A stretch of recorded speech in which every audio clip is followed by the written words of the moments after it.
ఒకసారి యేసు తన శిష్యులతో కలిసి ఒక గ్రామం గుండా వెళ్తున్నాడు. అక్కడ చాలామంది ప్రజలు ఆయన చుట్టూ చేరి ఆయన మాటలు వినడానికి ఆసక్తిగా ఉన్నారు.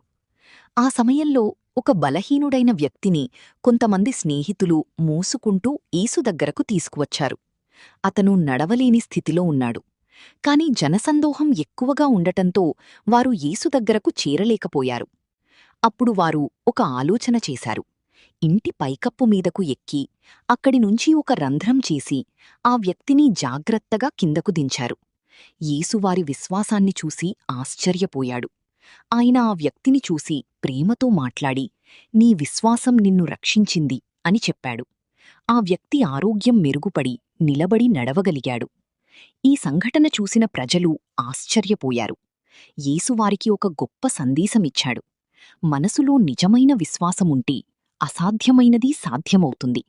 మనం ఎన్ని అడ్డంకులు ఎదురైనా నమ్మకంతో ముందుకు సాగితే మార్గం తప్పకుండా దొరుకుతుంది. యేసు ఎప్పుడూ ప్రేమ, కరుణ, క్షమ గురించి బోధించాడు.